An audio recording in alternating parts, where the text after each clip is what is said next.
क्या इस जन्म के कर्मों का फल इसी जन्म में मिलता है? यदि हाँ, तो पूर्व जन्म के कर्मों के फल का क्या होता है और पूर्व जन्म के कर्मों का फल किसे और कब मिलता है? नमस्ते प्रिय मित्रों, कर्म और फल मनुष्य के जीवन व्यतीत क्रियाओं के अनुसार होता है। हमारा पूर्व जन्म कब, कहां और कैसे था, शायद ही किसी को पता हो, क्योंकि जब इंसान जन्म लेता है तो वह एक शिशु के रूप में होता है और जब वह बड़ा होता है तो संसार के माया जाल में फंस जाता है। इंसान के कर्मों का फल उसके जीवन के आधार के अनुसार होता है। तो पुनर्जन्म क्या है और क्या हमारे कर्म जन्म से लेकर मौत तक हमारा अनुसरण करते हैं? गीता में भगवान श्री कृष्ण ने अर्जुन को ये बात समझाई थी कि लोगों को उसके कर्मों का फल हमेशा मिलता है। आपने महसूस किया होगा कि बुरे लोग हमेशा बुरे कर्म करते हैं, फिर भी वह जीवन में सुखी और संपन्न रहते हैं, जबकि अच्छे लोग जीवन भर अच्छे कर्म करते हैं, फिर भी उसे अपमान और दर्द ही मिलता है। अक्सर लोगों के मन में ऐसा सवाल रहता है कि जो लोग अच्छे कर्म करते हैं वो परेशान रहते हैं, वहीं जो बुरे कर्म करते हैं वो खुशी से रह रहे होते हैं। अच्छे कर्म करने वाले परेशान होते हैं कि आखिर उन्हें इतनी परीक्षा क्यों देनी पड़ रही है, जबकि जो अधर्म की राह में है वो खुश है और जिंदगी का लुत्फ उठा रहे हैं। अक्सर लोग सोचते हैं कि अब अच्छाई का जमाना ही नहीं रहा। अगर आपके मन में भी ये सवाल आया है तो आज आप इसका जवाब सुन लीजिए। ये जवाब वो है जो भगवत गीता में लिखा है और श्री कृष्ण ने अर्जुन को दिया था। भगवत गीता में वर्णित कथा के अनुसार जब भी अर्जुन के मन में कोई दुविधा होती थी तो वो श्री कृष्ण के पास पहुंच जाते थे। एक बार की बात है, अर्जुन ने भगवान श्री कृष्ण के समीप आकर कहा कि वो दुविधा में है और इसका जवाब वो श्री कृष्ण से चाहते हैं। श्री कृष्ण ने पूछा कि क्या सवाल है? अर्जुन ने कहा, मुझे ये जानना है कि अच्छे लोगों के साथ हमेशा बुरा ही क्यों होता है, वहीं बुरे लोग खुशहाल दिखते हैं। अर्जुन के मुंह से ऐसी बातें सुनकर श्री कृष्ण मुस्कुराए और कहा, मनुष्य जैसा सोचता है और महसूस करता है वैसा कुछ नहीं होता है, बल्कि अज्ञानता की वजह से वो सच्चाई नहीं समझ पाता है। अर्जुन उनकी ये बात समझ नहीं पाए। इसके बाद श्री कृष्ण ने क्या कहा वो जानते हैं। कान्हा ने अर्जुन से कहा कि हे पार्थ, मैं तुम्हें एक कथा सुनाता हूँ, उसे सुनकर तुम समझ जाओगे कि हर प्राणी को उसके कर्म के हिसाब से ही फल मिलता है। प्रकृति हर किसी को अपनी राह चुनने का मौका देती है। अब वो मनुष्य की इच्छा पर निर्भर करता है कि उसे धर्म की राह चुननी है या अधर्म की। कथा शुरू करते हुए श्री कृष्ण ने कहा, एक नगर में दो पुरुष रहा करते थे। एक पुरुष व्यापारी था जिसके जीवन में धर्म की बहुत महत्ता थी। वो पूजा पाठ में यकीन रखता था। वो हर रोज मंदिर जाता था और दान धर्म भी करता था और हर रोज भगवान की पूजा करता था। वहीं दूसरा पुरुष बिल्कुल विपरीत था। वो हर रोज मंदिर तो जाता था लेकिन पूजा करने नहीं, बल्कि मंदिर के बाहर से जूते चप्पल चुराने। उसे दान और धर्म से कोई लेना देना नहीं था। समय बीतता गया और एक दिन बहुत जोर की बारिश हो रही थी। इस वजह से मंदिर में पुजारी के अलावा कोई नहीं था। ये बात जब दूसरे पुरुष को पता चली तो उसने कहा कि ये सही मौका है मंदिर का धन चुराने का। पंडित से नजर बचाकर उसने मंदिर का सारा धन चुरा लिया। उसी समय धर्म कर्म में विश्वास रखने वाला व्यक्ति भी मंदिर पहुंचा। दुर्भाग्य से मंदिर के पुजारी ने उसे ही चोर समझ लिया और चिल्लाने लगे। वहां लोग एकत्र हो गए और उसे बहुत मारा। किसी तरह वो बचते बचाते वहां से निकला तो दुर्भाग्य ने उसका साथ वहां भी नहीं छोड़ा। मंदिर के बाहर वो एक गाड़ी से टकरा गया और घायल हो गया। फिर वो व्यापारी लंगड़ाते हुए घर जाने लगा तो रास्ते में उसकी मुलाकात उस पुरुष से हुई जिसने मंदिर से धन चुराया था। उसने कहा, आज तो मेरी किस्मत चमक गई, एक साथ इतना सारा धन मिल गया। ये सब देखकर उसे बहुत बुरा लगा और उसने अपने घर से भगवान की सारी तस्वीरें निकाल दी। कुछ सालों बाद दोनों की पुरुषों की मृत्यु हो गई। मरने के बाद जब दोनों यमराज की सभा में पहुंचे और भले पुरुष ने दूसरे व्यक्ति को देखा तो उसे बहुत गुस्सा आया। उसने क्रोधित होकर यमराज से पूछ ही लिया, मैं तो हमेशा अच्छे कर्म करता था, दान में विश्वास रखता था, उसके बदले जीवन भर मुझे अपमान और दर्द ही मिला, और इस व्यक्ति को नोटों से भरी पोटली, आखिर ऐसा भेदभाव क्यों? इस पर यमराज ने कहा, पुत्र तुम गलत समझ रहे हो। जिस दिन तुम्हारी गाड़ी से टक्कर हुई थी वो दिन तुम्हारे जीवन का आखिरी दिन था, परंतु तुम्हारे अच्छे कर्मों की वजह से तुम्हारी मौत सिर्फ एक छोटी से चोट में बदल गई। तुम इस दुष्ट व्यक्ति के बारे में जानना चाहते हो? दरअसल इसके भाग्य में राजयोग था, मगर इसके कुकर्मों और अधर्म की वजह से वो सिर्फ एक छोटी सी धन की पोटली में बदल गया। कथा सुनाने के बाद श्री कृष्ण अर्जुन से कहते हैं, पार्थ क्या अब तुम्हें तुम्हारे सवाल का जवाब मिल गया? ऐसा सोचना कि भगवान तुम्हारे कर्मों को नजरअंदाज कर रहे हैं, ये बिल्कुल भी सत्य नहीं है। भगवान हमें कब, क्या, किस रूप में दे रहा है, मनुष्य को समझ में नहीं आता है, मगर आप अच्छे कर्म करते रहें तो भगवान की कृपा हमेशा बनी रहती है।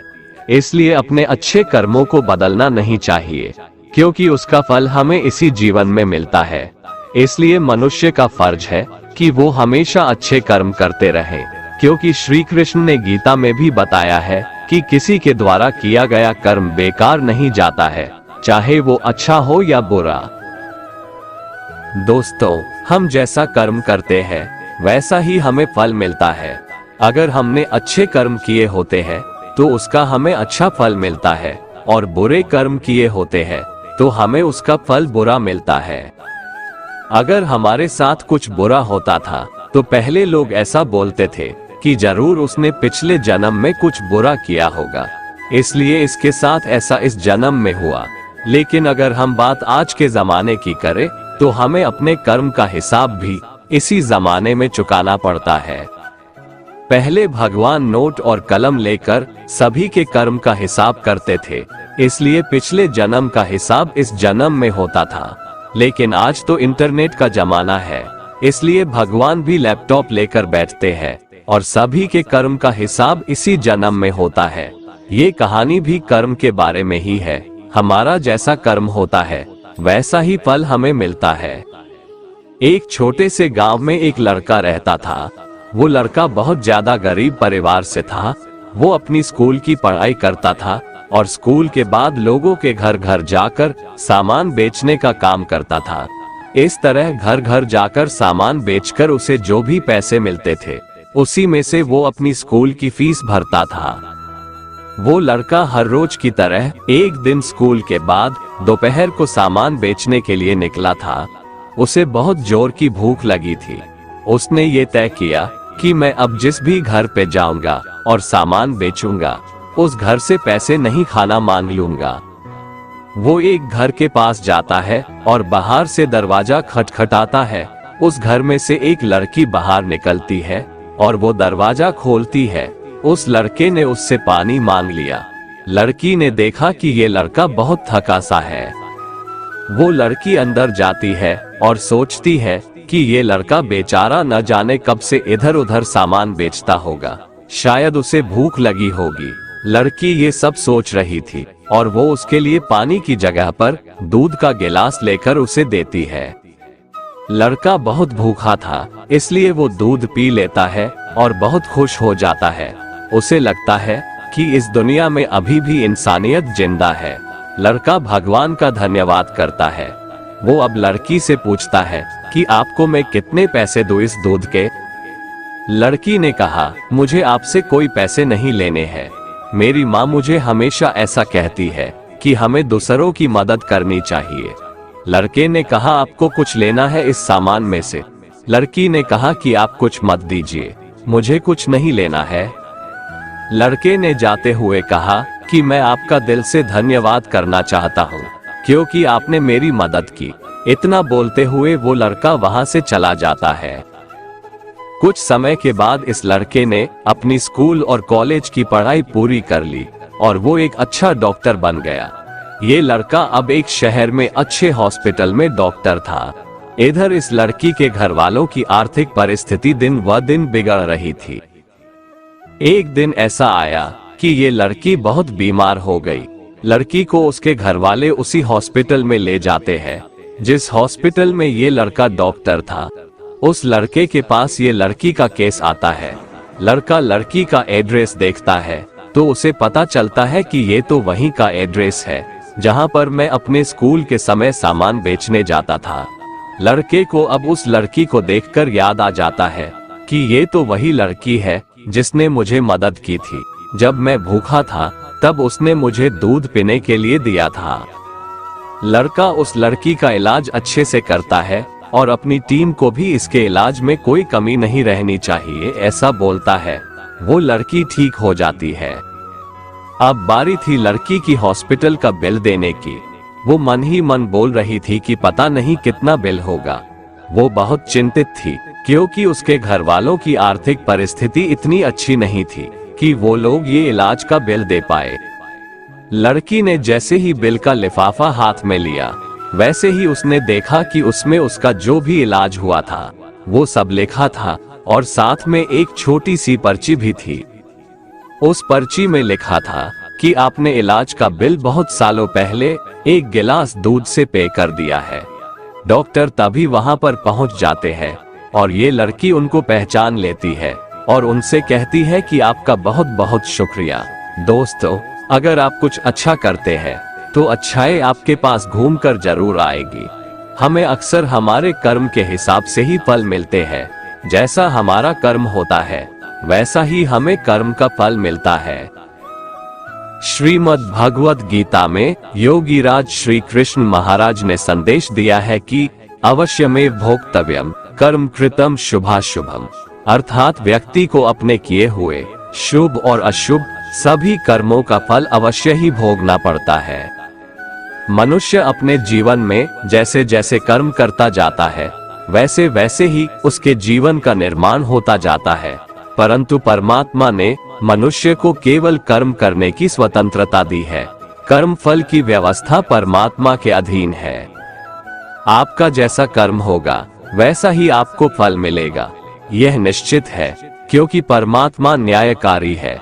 परमात्मा मनुष्य द्वारा किए जाने वाले प्रत्येक कर्मों को जानने वाला है। परमात्मा के आगे किसी की सिफारिश नहीं चलती। परमात्मा को कोई रिश्वत नहीं दे सकता, इसलिए परमात्मा को पूर्ण न्यायकारी कहा गया है। परमात्मा की अटल न्याय व्यवस्था से कोई भी आज तक न तो बचा है और न ही आगे बचेगा। इसलिए अच्छे कर्म करने वाला व्यक्ति निर्भय होता है और बुरा कर्म करने वाला व्यक्ति हर समय भयभीत होता है। अब सवाल ये है कि कर्मों का फल क्यों भोगना पड़ता है? क्या इसे टाला नहीं जा सकता है? दोस्तों, भगवद गीता के अनुसार कर्म का फल बिल्कुल भी टल नहीं सकता। हम चाहे कितनी भी चालाकियां कर ले, कितने भी होशियार रहें, बेशक पूरी दुनिया की आंखों में धूल झोंक दे, बेशक आप इस बात को जान ना पाए, बेशक हम सभी अपने कर्मों से अनजान बने रहें, सब भूल सकते हैं, दुनिया भुला सकती है, पर कर्मफल निरंतर चुपचाप एक छाया की तरह अदृश्य शांत चित हमारे संग संग चलता रहता है। दोस्तों, कर्मफल कभी टाला नहीं जा सकता है। टालना हमारे बस में है ही नहीं। कई बार हमारे चालान होते हैं, कोई चीज चोरी होती है, दुर्घटनाएं होती रहती है, पैसा डूब जाता है। जिस तरह बुराई का फल बुरा होता है उसी तरह अच्छाई का फल भी अच्छा होता है। ये फल हमें कभी भी कहीं भी किसी भी रूप में भुगतना पड़ेगा ही। सिर्फ और सिर्फ एक कंडीशन पर ये टल सकता है। असल में टलेगा तो नहीं, पर इसका दर्द कम जरूर हो सकता है। वो ये कि अगर हम अपनी गलतियों को कबूल कर ले और परमात्मा की शरण में जाए, आत्मसमर्पण करें और अच्छे कर्म करने शुरू कर दे, तभी हम अपने गलत कर्मों से होने वाली पीड़ा से बच सकते हैं, बशर्ते ईश्वर हमें माफ कर दे। हमारे इस जन्म में किए गए प्रबल कर्म का फल हमें इसी जन्म में मिल जाता है। शेष छुट-पुट व प्रत्यक्ष परोक्ष भले बुरे कर्म हमारे कर्मों के संचित कोश में जमा होते रहते हैं, जो प्रारब्ध कर्म के फल रूप में हमारी जीवात्मा को विभिन्न 84 लाख योनियों में ले जाते हैं। यही 84 का चक्कर कहा जाता है। कुल मिलाकर कहा जा सकता है कि कर्म का फल जन्मों जन्मों तक हमारा साथ नहीं छोड़ता है। इसीलिए कर्म के सिद्धांत के अनुसार अपने जीवन को ढाल लीजिए और अपने कर्मों पर कड़ी नजर रखिए और ध्यान रखिए, कर्म, वाचा, मनसा, कर्मणा इन तीनों मार्गों से संपन्न होते हैं। इसका तात्पर्य ये हुआ कि किसी को मिथ्या या कटु वचन नहीं बोलना है, किसी के विषय में बुरा नहीं सोचना है, किसी का प्रत्यक्ष या परोक्ष बुरा नहीं करना है। यदि आपने ये तीनों नियम साध लिए तो ये सुनिश्चित है कि आप उत्तरोत्तर विकसित होते जाएंगे। वह जन्म दर जन्म कुलीन परिवार और उत्तम परिस्थितियों में जीवन जिएंगे। आपके जीवात्मा का निम्न योनियों में गिरना रुक जाएगा, बशर्ते कि आप अपने अहंकार के चलते किसी जन्म में पुनः उपरोक्त नियमों का उल्लंघन न कर बैठे। इस खतरे से बचने का एकमात्र उपाय यही है कि आप अकर्म की साधना में अपनी जीवन ऊर्जा खपाएं। अकर्म की साधना का तात्पर्य है ध्यान साधना द्वारा अपनी चेतना को अपने मन के परे स्थापित करते हुए अहंकार रहित जिए तथा हर कर्म को निष्काम भाव से अंजाम दें। इसे आप यूं भी समझ सकते हैं, मन के माध्यम से किए गए कर्म के साथ कर्म का फल ठीक उसी तरह से है जैसे आपके साथ आपकी परछाई। इस प्रकार उन कर्म फलों से बचा नहीं जा सकता, किंतु जैसे प्रकाश के ठीक नीचे खड़े होने पर हमारी परछाई नहीं बनती है, ठीक वैसे ही मन से परे रहते हुए आत्मा के प्रकाश में किए गए कर्म अपना फल देने के योग्य नहीं रह जाते हैं। महाभारत के युद्ध के पश्चात श्री कृष्ण भीष्म पितामह से मिलने पहुँचे तो भीष्म ने कृष्ण से पूछा कि हे केशव, मुझे इतना दर्द क्यों हो रहा है। तब श्री कृष्ण ने बताया कि पितामह, आप पिछले जन्म में राजा थे। आप कहीं जा रहे थे और रास्ते में एक सांप पड़ा था। आपने उसे मरा समझकर अपने तीर से उठाकर फेंक दिया और वो सांप नुकीली झाड़ियों में जा गिरा। उसके कांटे सांप के शरीर में बुरी तरह चुभ रहा था। सांप ने आपको खूब बद्दुआ दी थी, उसी का फल आपको मिल रहा है।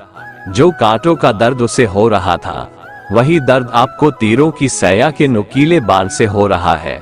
दोस्तों, इस प्रसंग से भी यह सिद्ध होता है कि पूर्व जन्म के कर्म का फल भोगना ही पड़ता है।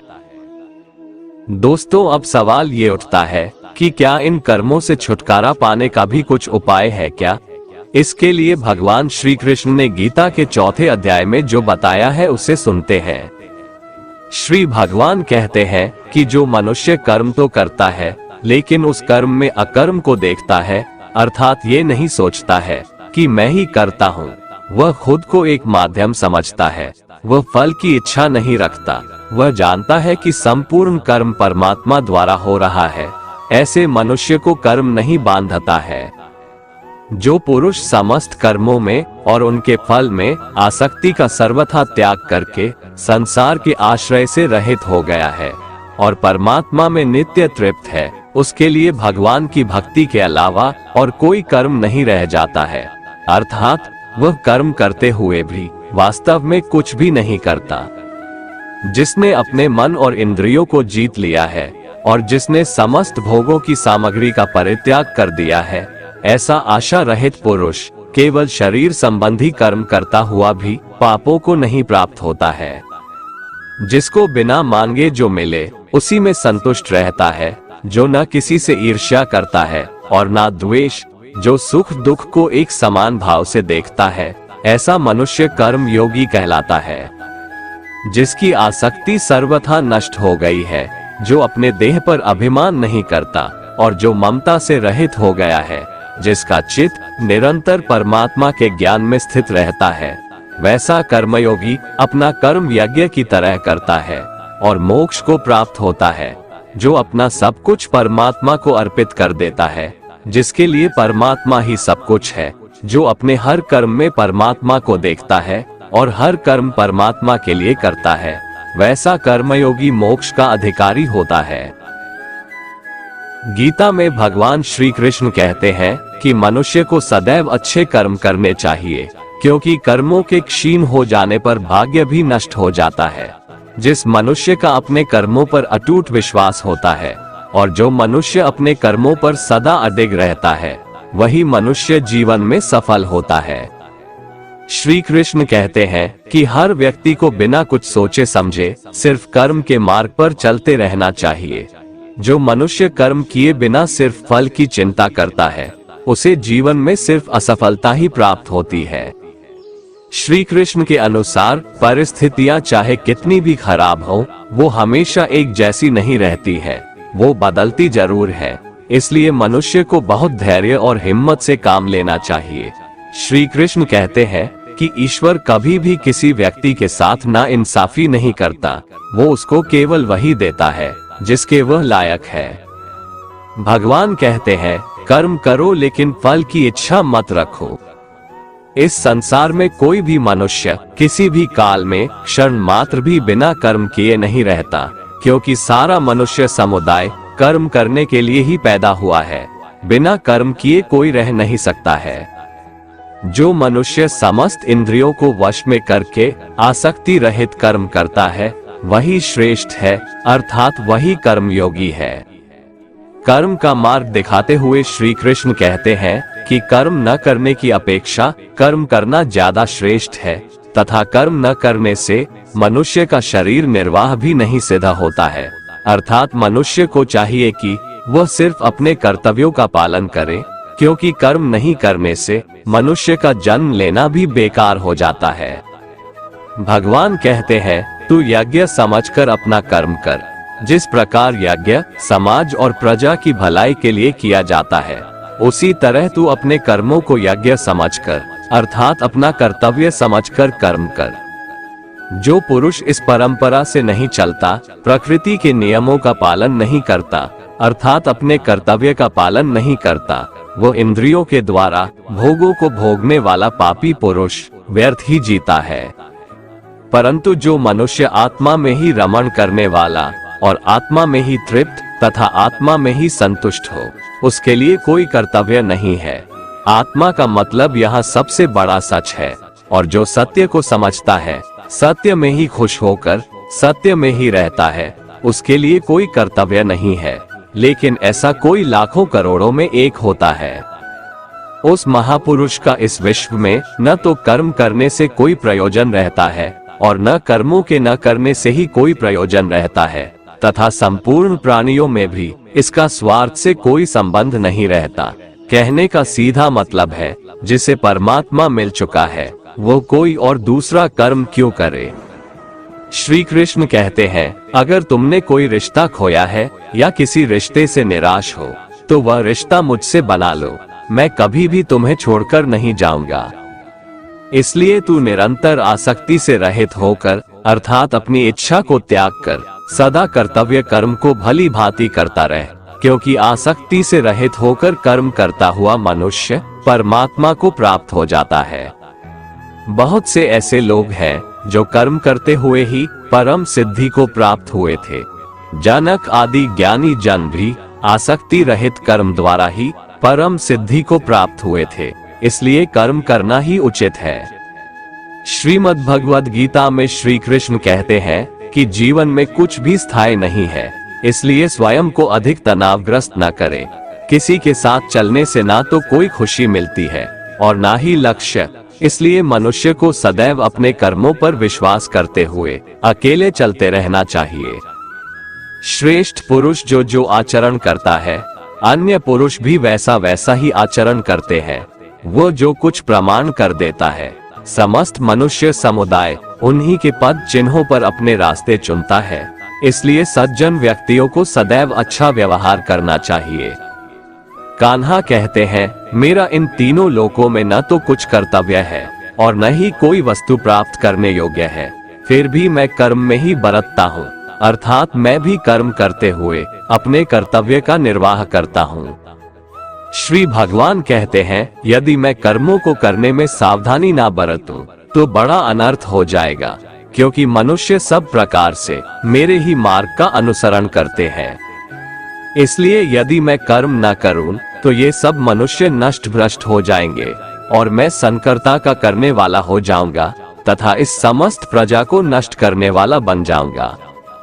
जिनमें समझ नहीं होती, वो कर्म में आसक्त होकर कर्म करते हैं। आसक्ति रहित विद्वान को भी चाहिए कि वह भी लोगों को सही दिशा दिखाने के लिए उसी प्रकार कर्म करे।